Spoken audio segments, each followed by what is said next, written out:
Vamos a pasar a la última parte, que sería nuestra perspectiva del trabajo y la de Jesús. La pedagogía de Dios está montada sobre enseñar a través del ejemplo de hombres y mujeres de Dios. La Biblia tiene muy poca teología abstracta y en cambio tiene mucha teología encarnada en personas que eran trabajadores dentro de sus entornos. Pablo, por ejemplo, cuenta 3 veces su testimonio en el libro de los Hechos, y son citas concretas de vida de gente, no cuestiones de teología abstracta. Por ejemplo, una de esas personas en las que podemos verlo es en el trabajo de los patriarcas. Nosotros, ¿qué pensamos en qué consiste la piedad de una persona como Abraham, Isaac o Jacob? Ellos no tenían una gran cantidad de descripción de tareas que hoy llamaríamos litúrgicas. Carecían de tabernáculo, carecían de templo. Lo único que hacían para expresar su piedad era poner bloques de piedra uno encima del otro, construyendo un altar, pero realmente su piedad consistía en ser pastores nómadas que hacían su trabajo en ese entorno caído en el que nosotros también tenemos que movernos.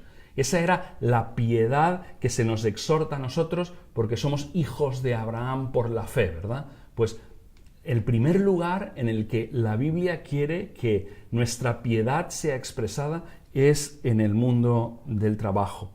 Dios conduciendo la vida de una persona en su trabajo diario. Eso es la piedad de los patriarcas.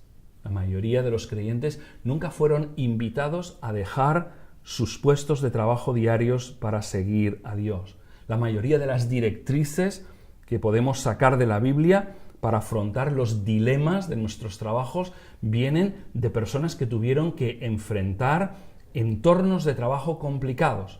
Por ejemplo, tenemos a José, a Daniel, a Nehemías, a Esther, a tantos otros que tuvieron entornos de trabajo que eran muy contrarios a lo que Dios había revelado de sí mismo, que eran imperios poderosos en muchas ocasiones, que además eran muy contrarios a su propio pueblo. Y todos estos personajes descritos tuvieron que aprender a ser los representantes de Dios en esos entornos difíciles.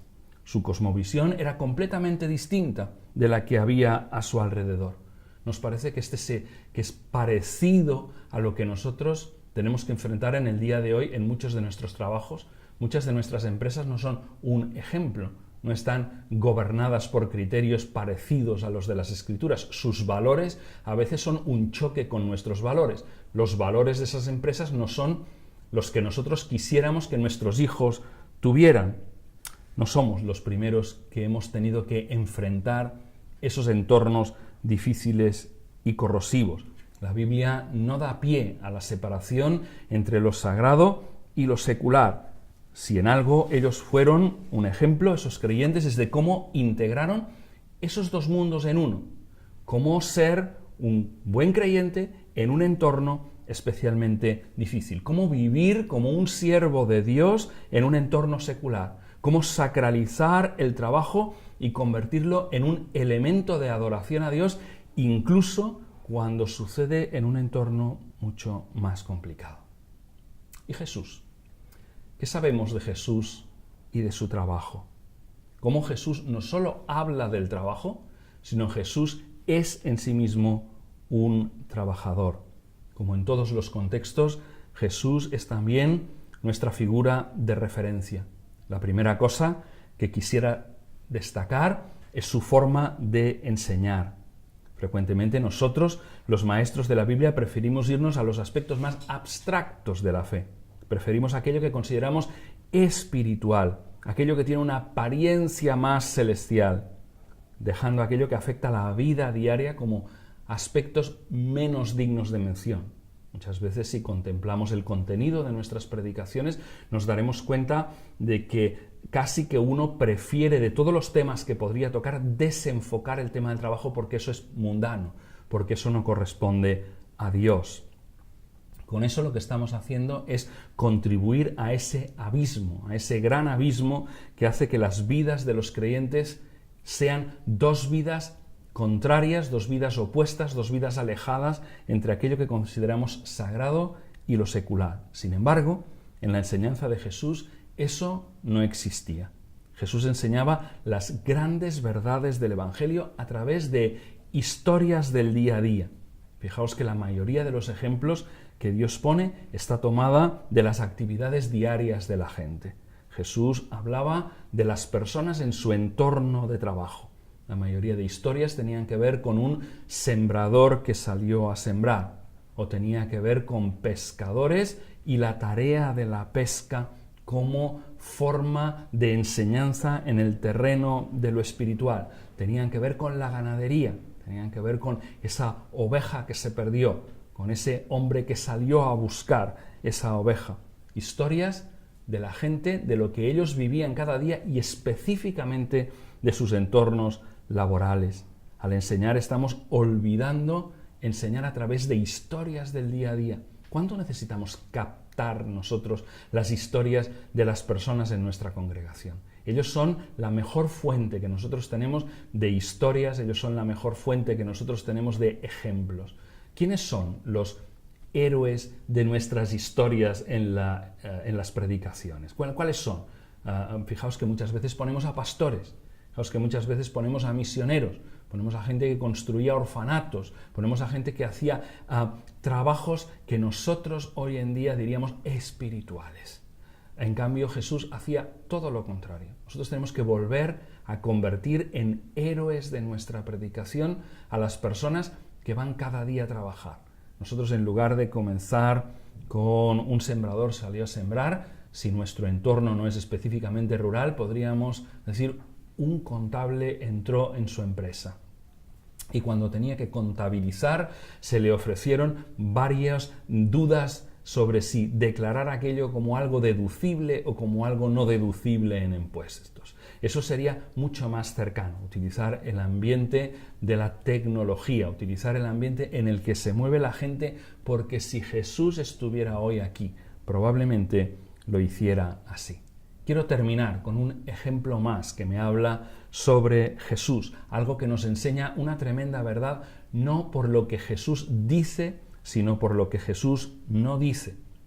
Jesús tenía una clara conciencia a los 12 años, cuando le vemos reflejado como adolescente, de que él tenía que estar en las cosas de su Padre. Esto era la última frase que le escuchamos decir con 12 años de edad. ¿Qué era para Jesús estar en las cosas de su Padre? Si os fijáis, él no comenzó su ministerio público hasta los 30 años. Hay 18 años de hueco ahí en medio. Esos 18 años son las cosas en las que su Padre quería que él estuviera. Él nunca desperdició un solo minuto para dejar de ministrar, pero ministró 18 años en silencio en un entorno laboral. Jesús no marchó al Himalaya.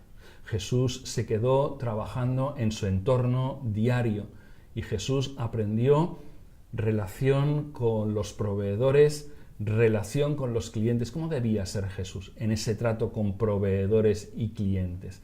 Normalmente los hijos eran lo mismo que los padres. Si el padre era carpintero, probablemente Jesús fue carpintero. ¿Cómo debía ser el estilo de su trabajo? ¿Cómo tenía que ser de comprometido a entregar las cosas en los plazos adecuados? Y si no se podía hacer, ¿cómo debía ser cuando él es la verdad en sí mismo, ¿no? ¿Cómo debía ser ese contacto con todos los demás? Por lo tanto, haremos bien en reflexionar que la parte más grande del ministerio de Jesús no fue su ministerio público, que solo duró 3 años, sino la parte de su ministerio privado, que duró 18 años, y estoy seguro que dejó un impacto muy profundo en las vidas de su familia, pero también en las vidas de los que tenían alrededor.